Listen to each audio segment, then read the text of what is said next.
Running a cute little art business has taught me so much, like how to have an existential crisis as a daily practice. But most importantly, it has taught me to get over my fear of the F word. Failure.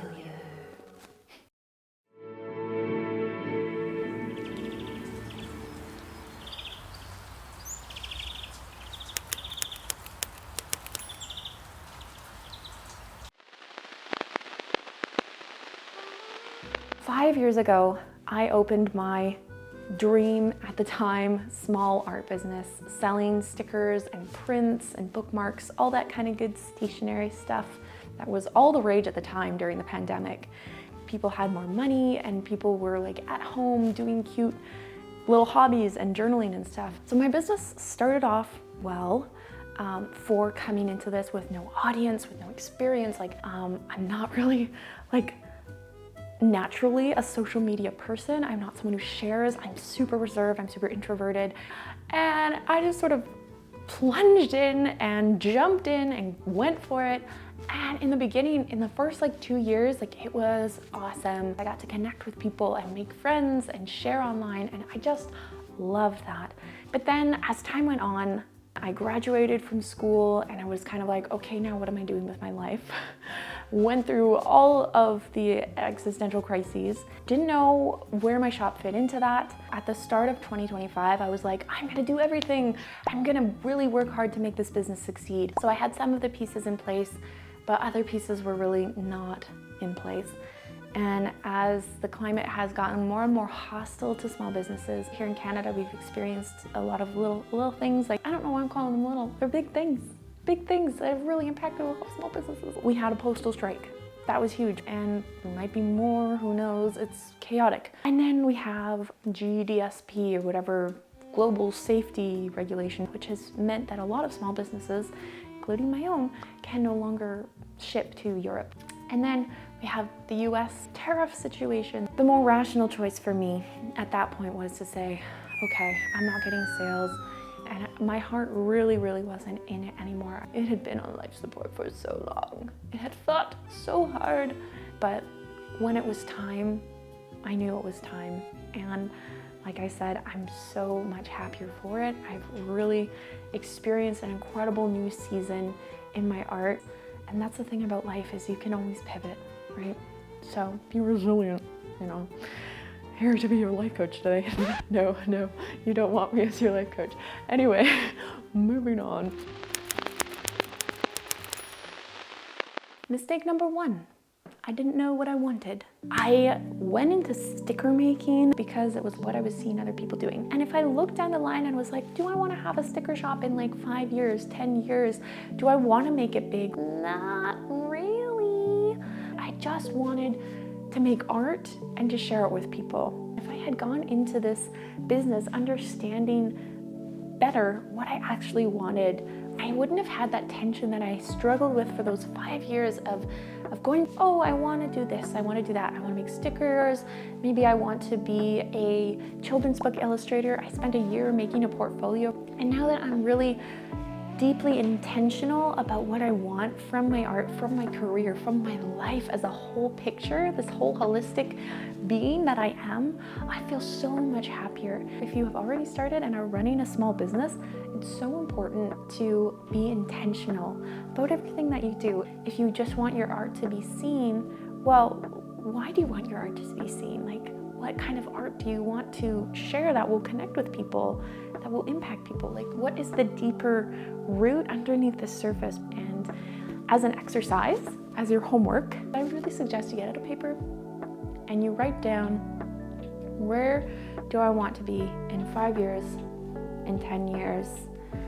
If you were looking back on your life, what would you most regret not having lived out?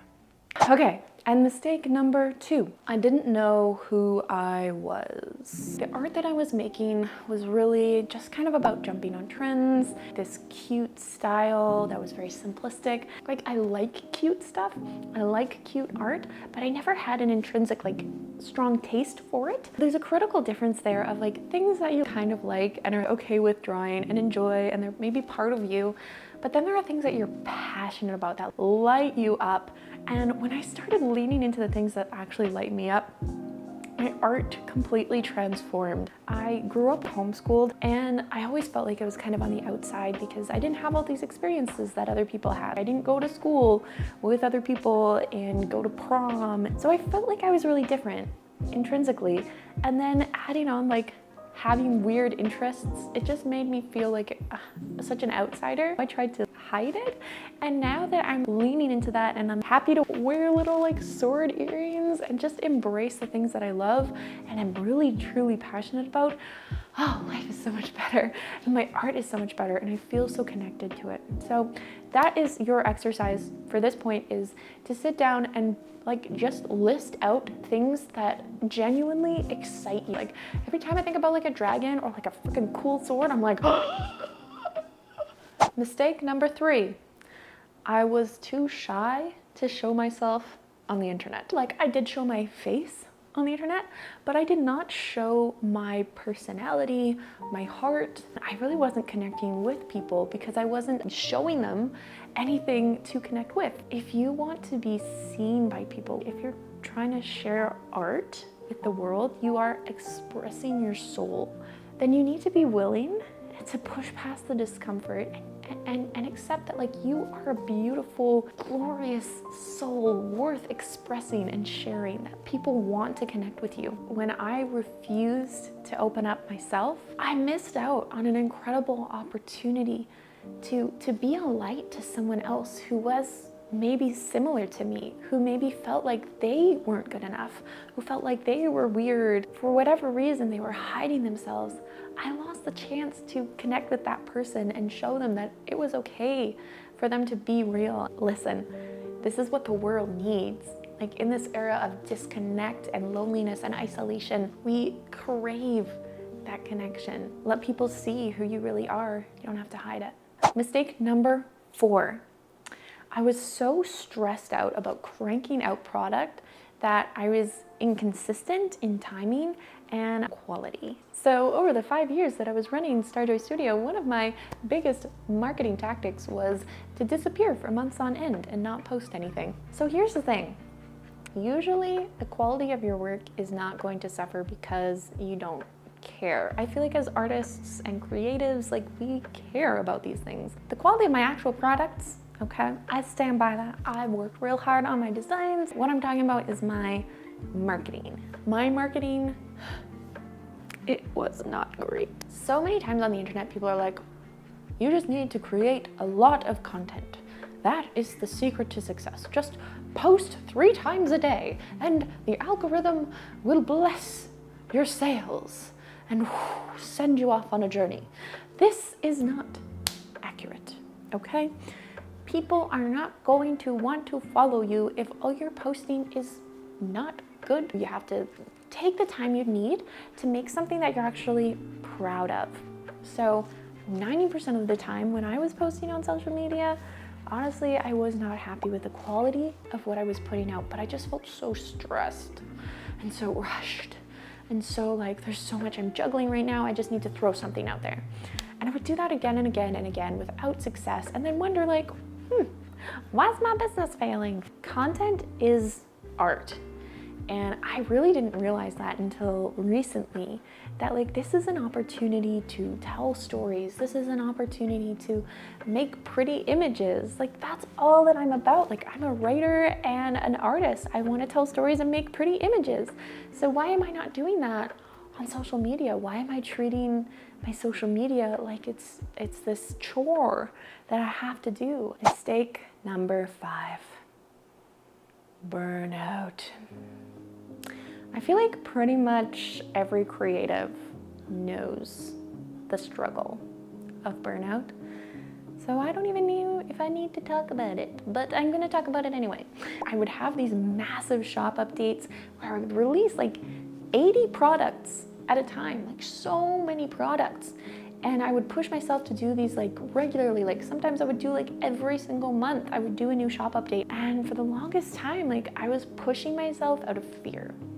genuinely, like, this came from a fear and a feeling of inadequacy that I was trying to prove that, you know, I was a talented artist, and I regret that so much. If I had been more secure in my identity as an artist, as an art maker, as a creative, I would not have felt so much pressure. Here's a quick little recap on everything we've talked about. 5 takeaways. Number 1, write down what you want. Be clear, be intentional. Number 2, figure out who you are. Everything that we produce is going to flow from that. Number 3, share your story. Share who you are and let yourself be seen, because you are beautiful. Number 4, focus on quality, not just quantity.